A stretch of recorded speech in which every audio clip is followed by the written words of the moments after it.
Update kasus pengusiran Nenek Elina di Surabaya, tersangka ketiga kelowor diciduk polisi di Warkop. Pelarian SY, 59, alias kelowor, salah satu oknum anggota Ormas yang terlibat dalam pengeroyokan dan pengusiran paksa Nenek Elina Wijajanti, 80, di Surabaya, Jawa Timur, Jatim, berakhir di meja warung kopi. Anggota Polda Jatim membekuk tersangka ketiga ini saat asyik nongkrong di kawasan Jalan Diponggok, Surabaya, Rabu, 31 Desember 2025. Kasus yang menimpa Nenek Elina di Jalan Duku Kuukan, Lontar, Sambikrep ini sempat viral di media sosial, setelah video amatir menunjukkan nenek 80 tahun tersebut digendong paksa keluar dari rumahnya yang kemudian dihancurkan rata dengan tanah. Tersangka bertambah jadi 3 orang.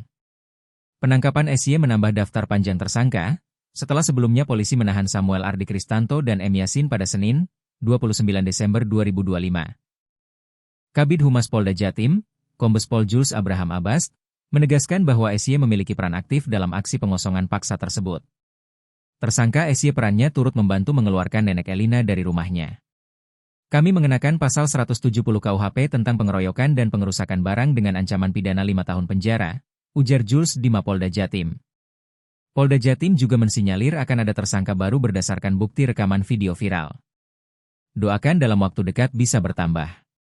Kami terus telusuri peran masing-masing pelaku dalam video tersebut, tambahnya. Senyum Nenek Elina dan harapan keadilan. Di sisi lain, Nenek Elina tampak mendatangi puing-puing rumahnya yang kini telah dipasangi garis polisi.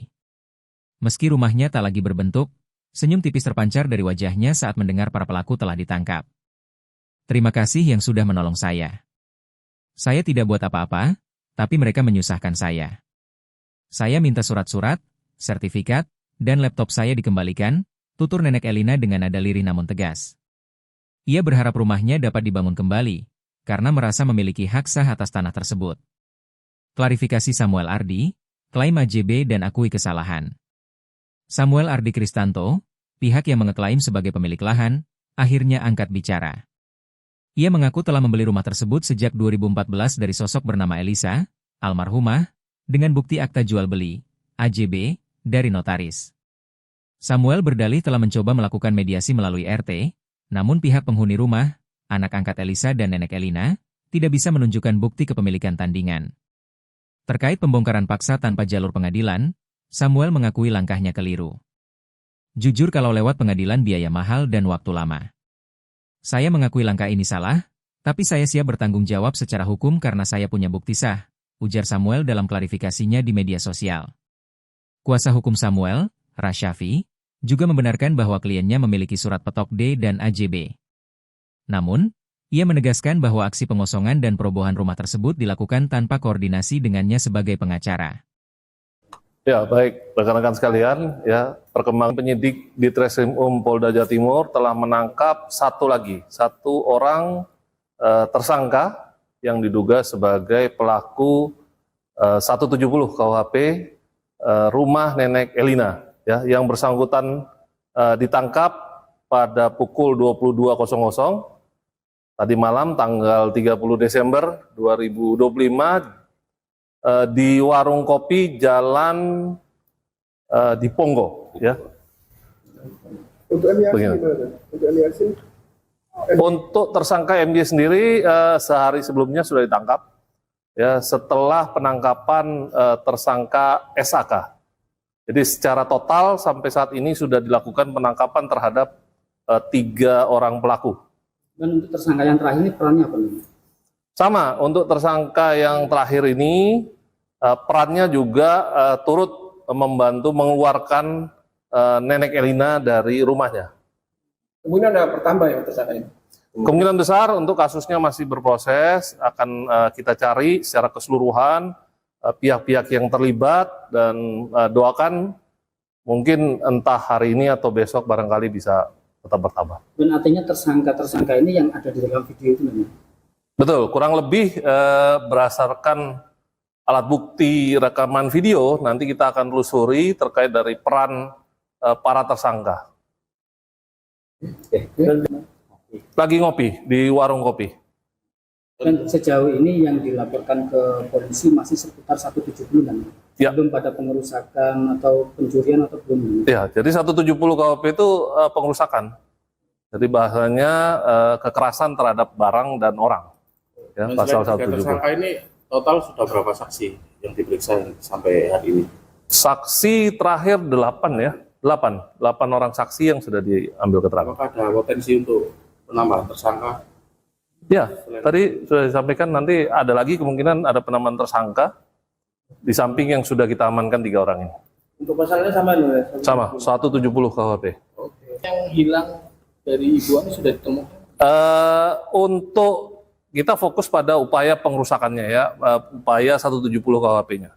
Sehingga terkait dengan bukti, apakah itu kepemilikan dari Bu Elina atau Bu Elisa atau mungkin kepemilikan dari pihak lain, ini silakan nanti dilaporkan. Kalau saat ini kita fokus pada tindak pidana 170 KUHP.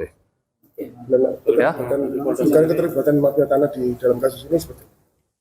Kita belum nyampe ke sana, kita fokus pada upaya pengerusakan atau kita kenal dengan pasal 170 KUHP karena ini saat ini kita masih fokus upaya mendalami tindak pidana 170 KUHP dan nanti kita akan dalami juga terkait kepemilikan dari Nenek Kelina ataupun pihak lain yang merasa memiliki. Ya, cukup ya. Sosok Samuel dalam perobohan paksa rumah Nenek Elina di Surabaya, hindari pengadilan karena boros. Kota Surabaya sempat geger setelah aksi anarki sekelompok ormas yang melakukan pengusiran paksa dan perobohan rumah milik seorang lansia, Elina Widjajanti, 80. Kini, sosok di balik aksi tersebut, Samuel Ardi Kristanto, 44, resmi mengenakan baju tahanan. Samuel diduga kuat menjadi dalang utama di balik hancurnya rumah yang berlokasi di Jalan Duku Kuukan, Surabaya tersebut. Penangkapan ini menjadi angin segar bagi Nenek Elina yang bersikeras bahwa ia tidak pernah menjual tanah tempat tinggalnya kepada siapapun. Samuel Ardi Kristanto akhirnya digelandang oleh tim penyidik di Treskrimum Polda Jawa Timur pada Senin, 29 Desember 2025. Tiba di Mapolda Jatim sekitar pukul 14.15 WIB, Samuel terlihat sangat kontras dengan aksinya yang viral beberapa waktu lalu. Dengan tangan terborgol kabel ties, Samuel hanya bisa tertunduk lesu. Ia bungkam 1000 bahasa saat dicecar berbagai pertanyaan oleh awak media yang sudah menunggunya.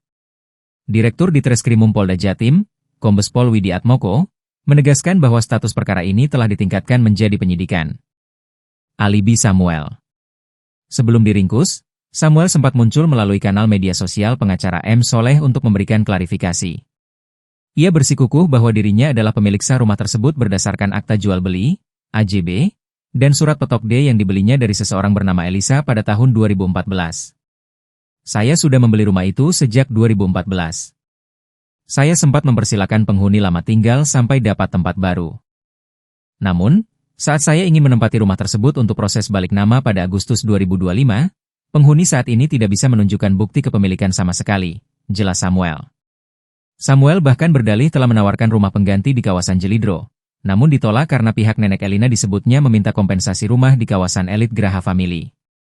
Terkait aksi perobohan bangunan secara sepihak yang memicu kemarahan publik hingga wali kota Surabaya ikut turun tangan, Samuel akhirnya mengakui bahwa tindakannya melanggar prosedur hukum.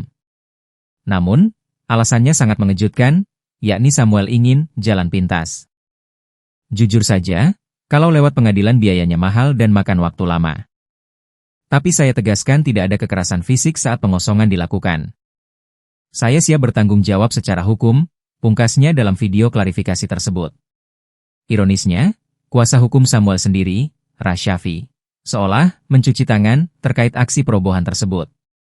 Meski membenarkan kliennya memegang dokumen petok D dan AJB, ia mengaku sama sekali tidak dilibatkan atau dikoordinasikan saat aksi pengusiran paksa dan perobohan rumah itu berlangsung.